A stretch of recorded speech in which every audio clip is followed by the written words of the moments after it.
paz, louve o nome santo do Senhor. Estenda sua mão para cá. Olha assim comigo. Senhor, usa o teu filho com autoridade, graça e ousadia. Fala com nós através da sua palavra. Amém. Graças a Deus. Quero cumprimentar a todos com a paz do Senhor. Amém. Pode sentar em nome de Jesus. Enquanto eu vou fazer, como da habitude, meus agradecimentos. Não é formalidade, mas só para agradecer algumas coisas aqui. Primeiramente, agradecer a Deus por sua bondade, sua misericórdia. Agradecer pela minha família, que é um presente vinda do céu para mim. 3 filhos, uma esposa que eu não vou dizer que eu não tenho palavra, eu tenho palavra até de sobra. É porque a gente tem esse... Não tenho palavras, ela sabe que eu tenho.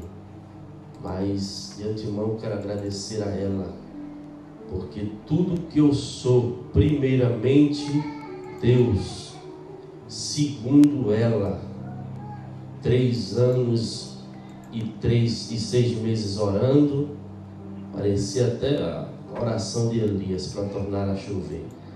E Deus trouxe de volta. Então quero dizer que eu louvo a Deus pela sua vida, viu? E quero publicar aqui, já que eu falei no encontro de casais, quero dizer, já com mais volume de pessoas, que eu lhe amo muito. E até Jesus voltar, a gente tá juntinho. Tá bom?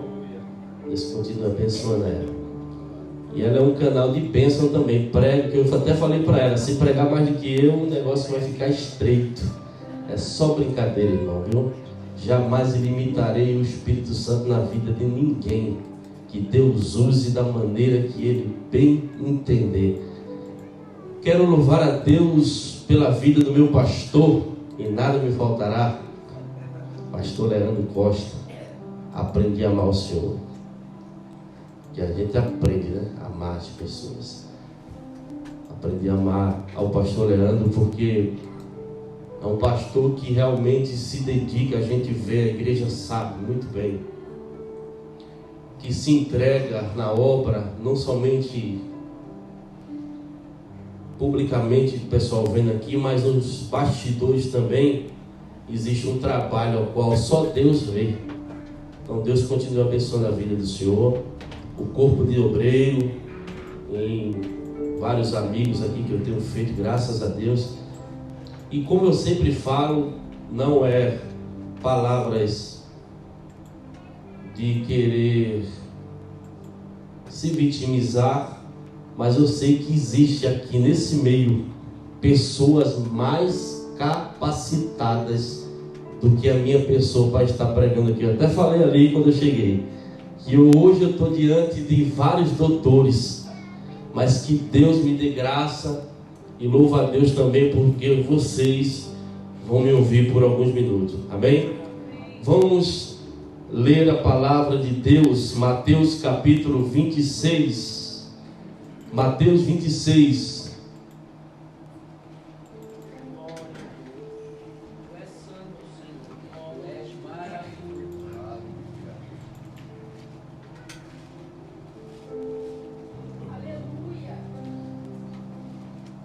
Evangelho segundo escreveu Mateus capítulo 26, versículo de número 36.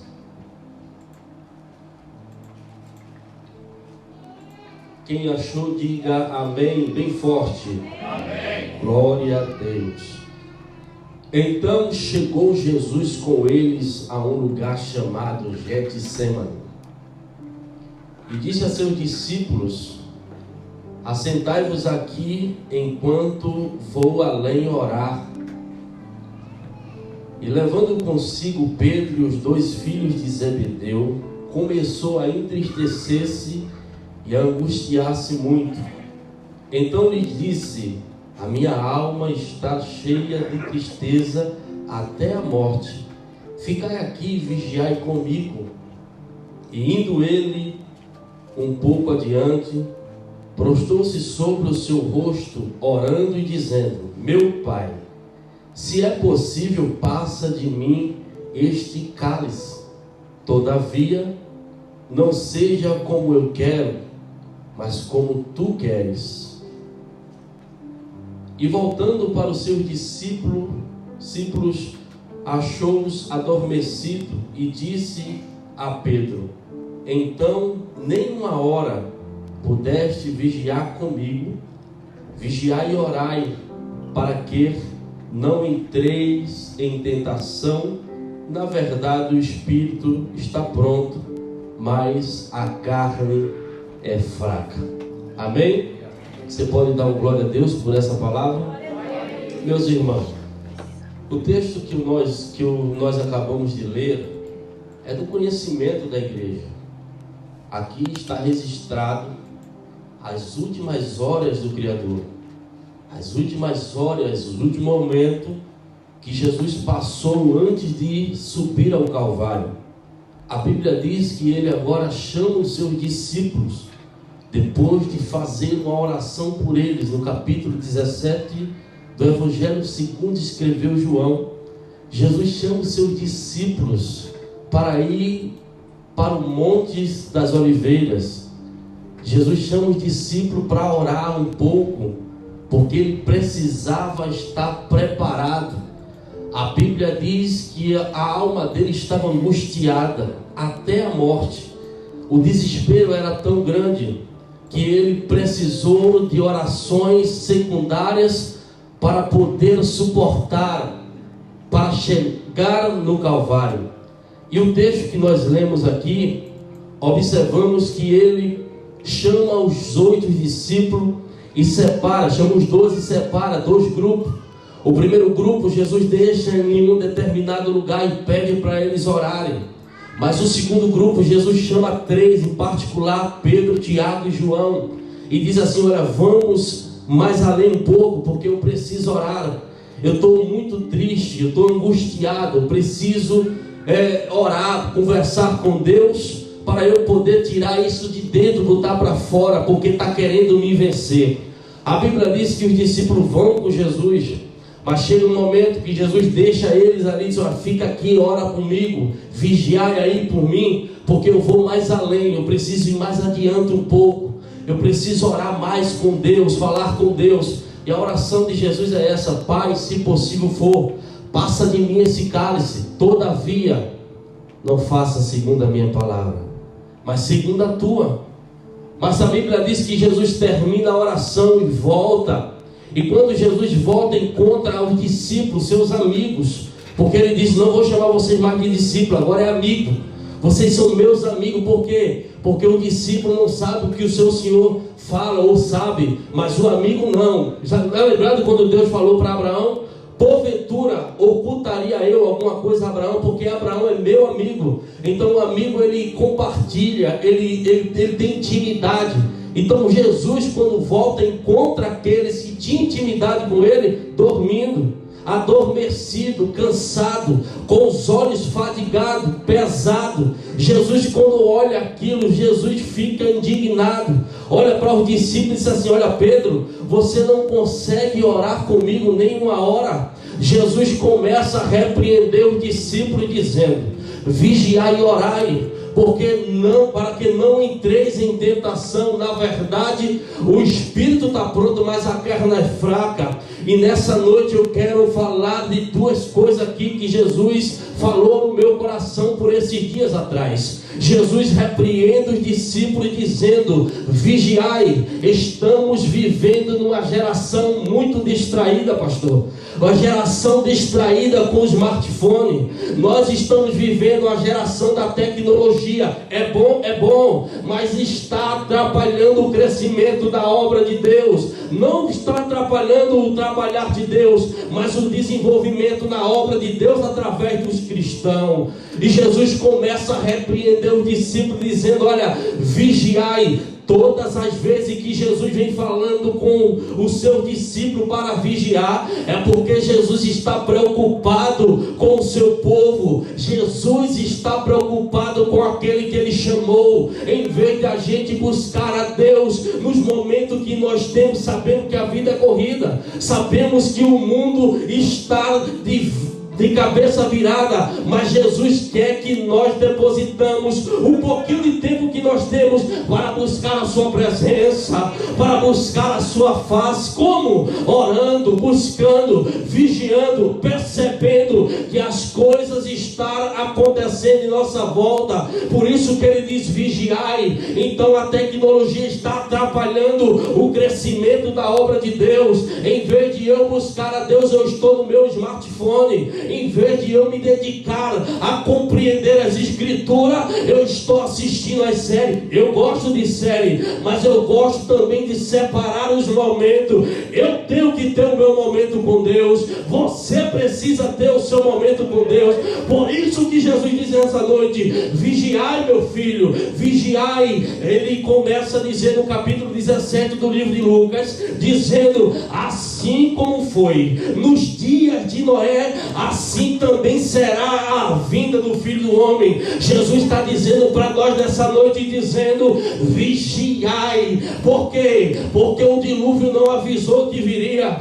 Pedro diz que Noé pregou para aqueles que estavam ouvindo que o dilúvio haveria de vir, mas eles não deram conta. Jesus está falando nessa noite aos nossos corações: estejais apercebido, porque o Filho do Homem vai vir no horário a qual você não está esperando.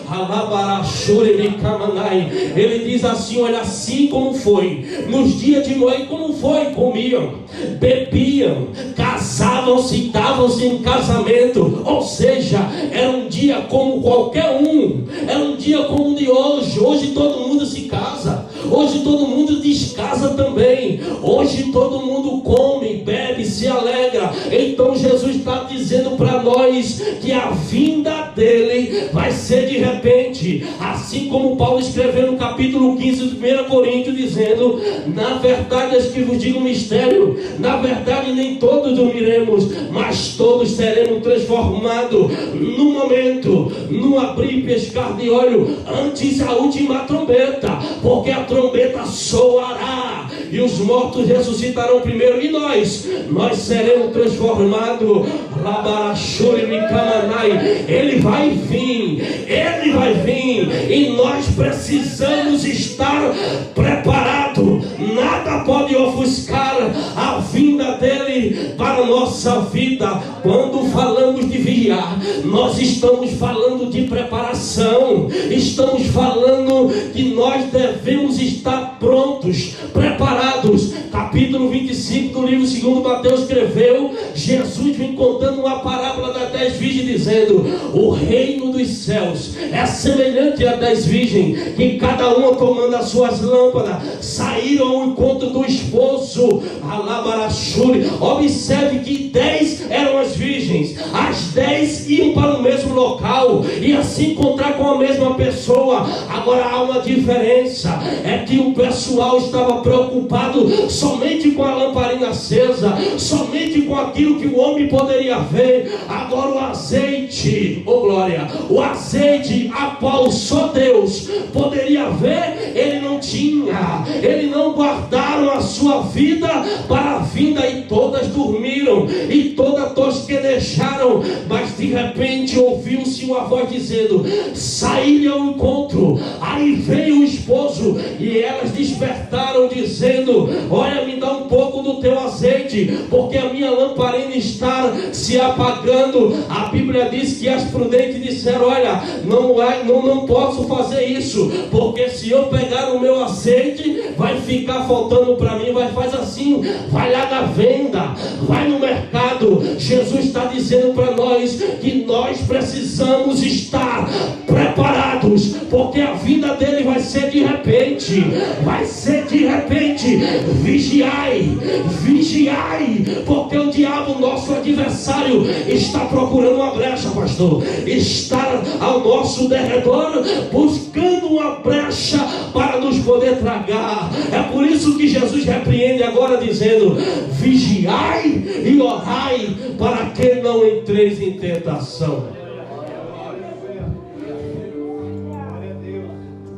Então, todas as vezes que Jesus vem falar para nós, todas as vezes que Jesus vem falar que nós precisamos vigiar, é porque Ele está preocupado. Olha que Jesus era Cristo, Jesus era o próprio Deus na pessoa humana na terra. Jesus não poderia ficar fora do céu, mas Ele disse: eu não posso ficar, eu não quero que vocês fiquem fora. Então Ele começa a dizer também que a vinda dele vai ser assim como nos dias de Ló: comiam, bebiam, casavam e davam-se em casamento. Mas de repente, no versículo posterior, Jesus disse: lembrai-vos da mulher de Ló. O que foi que aconteceu com aquela mulher? A mulher saiu de Sodoma, mas Sodoma não saiu dela. Alabarachu. Quem sabe eu estou pregando para pessoas aqui que já saíram de Sodoma, já saíram do Egito, mas o Egito ainda não saiu de você. E Jesus fala conosco aqui dizendo: vigiai, rapaz, deixa essas coisas, deixando as coisas que para trás ficaram e olhando para o alto, para Jesus, autor e consumador da nossa fé. Bendito é o nome do Senhor Jesus. Então nós observamos que Jesus estava preocupado, ele estava num momento debilitado, cansado espiritualmente, mas ele disse: eu preciso deixar uma palavra para esses irmãos, eu preciso deixar uma palavra para esses crentes. Mas observe que Jesus começa dizendo: vigiai e orai para que não entreis em tentação. Tem muita gente que ora, mas não vigia. Tem muita gente que vigia, mas não ora. A oração e a vigilância é como um casal, tem que andar de mão dadas. Tem que andar de mão dadas. Você já viu um casal andando de mão separada? Porque está brigado, porque não tem comunhão, não tem intimidade. Mas quem tem intimidade pega aqui, olha. Para mim é difícil, porque é 3 filhos, ela só tem 2 mãos. Eu vou pegar, o menino já está pegando. Mas é assim, irmão. Então a vigilância e a oração, ela tem que andar de mão dada. Você tem que orar? Tem, mas também tem que vigiar. Tem irmão que ora tanto, é tanta glória, tanto são, mas a língua é desse tamanho, glória. Mas tem irmão que ele vigia tanto, a espiritualidade dele é lá embaixo. Então Jesus fala para nós nessa noite: vigiai, meu filho, orai, minha filha, vigiai, meu filho, orai, minha filha. Aleluia, glória a Deus. Então Jesus fala para nós, irmão, isso é para nós, tá? É para nós aqui, ó, para todo mundo, não tem ninguém, não tem super-homem aqui não, não tem mulher maravilha aqui não, aqui só tem, todo mundo é crente, todo mundo é carne, todo mundo é falho, mas nós estamos nos pés do Cordeiro dizendo: Deus não deixa eu cair, Deus não deixa eu pecar, Deus me ajuda, Deus me fortalece, Deus me socorre. E quando você faz isso, Ele levanta, Salmo 12, versículo 30, dizendo: para estender as mãos e lhe abençoar. E certa feita eu pergunto: caíram na avareza, Senhor, nesses últimos dias, o que é que está acontecendo? E o Espírito de Deus falou ao meu coração dizendo: sabe o que é?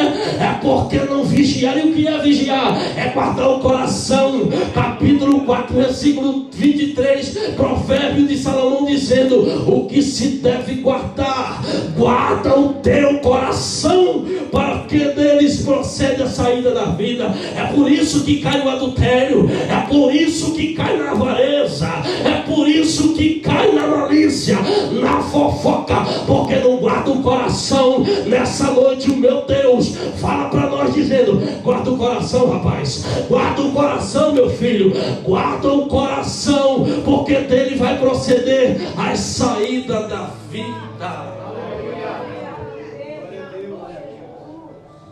Bendito é o nome de Jesus. Jesus falou: vigiai e orai, para que não entreis em tentação. Quando falamos, irmão, de oração, as horas não esperam. A oração, ela tem que estar na vida do crente. Oração, se nós formos falar de oração, cara, a gente vai andar a Bíblia toda, homens e mulheres de Deus. Sem oração não dá. A minha alma chora. Sem oração não dá. E sabe, você é um exegeta, você é um doutorado na Bíblia, enfim, mas se não tiver joelho no chão, não vai, não dá. Oração. Ana orou pedindo um filho. A campanha tem oração. O culto inicia na oração, termina na oração. Se tem enfermo, Tiago aconselha: chama os presbíteros, ore por ele. E se pecou, ora por eles, para Deus perdoar seus pecados. Elias, o homem que teve tanta intimidade com Deus, ao ponto de dizer: não vai chover. Tiago escreve dizendo que depois de 3 anos e meio, Elias orou e Deus mandou chuva do céu. A Bíblia diz que Josué orou e o sol parou. A oração tem que estar na nossa vida. Ministério nasce na oração. Lembra de Jesus? A Bíblia diz que João batizava no Jordão, e a mensagem do batista era essa: raça de víbora. Quem vos ensinou a fugir da ira de Deus? Mas de repente o cordeiro aparece na borda do Jordão, e eu conjecturo comigo que o dedo de João ele treme, dizendo: eis aí o cordeiro de Deus, que tira o pecado do mundo. Ele foi batizado e desceu para o deserto. 40 dias orou. 40 dias ele orou a Deus. Ministério nasce na oração. Chamada nasce na oração. Capítulo 13 do livro de Atos. A Bíblia diz que na igreja de Antioquia havia alguns doutores, a saber, Barnabé e por último Saulo. E eles oravam, eles jejuavam. E de repente o Espírito de Deus disse: ei, apartai-vos a Paulo e a Barnabé para a obra para a qual eu tenho vocacionado.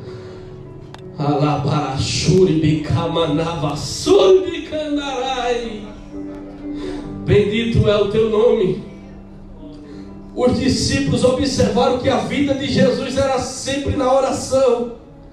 O milagre acontecia, Jesus descia para a oração. O milagre acontecia, ele ia para um lugar deserto. E de repente, depois da multiplicação, os discípulos disseram: mestre, todos te procuravam. Não sabia que ele estava na oração. Os discípulos observaram que a pregação de Jesus era totalmente diferente dos escribas. A pregação dele era muito diferenciada. Pregava com autoridade, pregava com unção. Até a família dele se escandalizaram, porque ele viveu uma vida de oração. Ele teve uma vida constante de oração. E de repente os discípulos, eu estava até ontem falando com a minha filha Rebeca, os discípulos chegam para Jesus e dizem assim: mestre, ensina-nos a orar. Mas por quê? Porque pregar eu já sei, cantar eu já sei,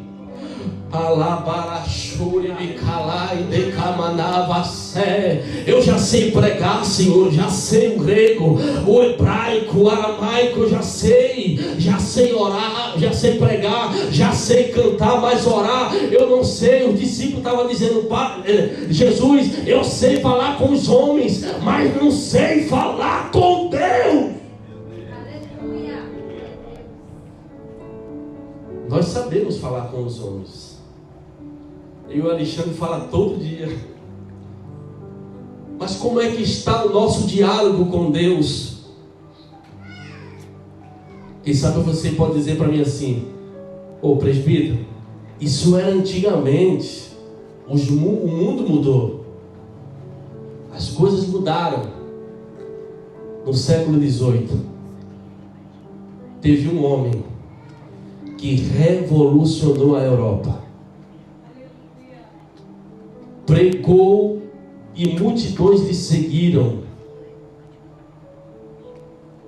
E este homem se chama John Wesley.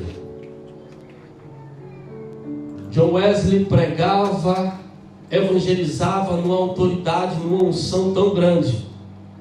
E diz a história que ele visitou a América do Norte.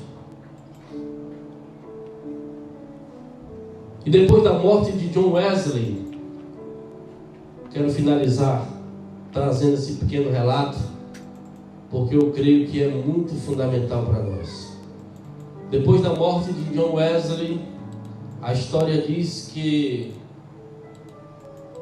um grupo de jovens foram visitar o seu museu lá na Inglaterra.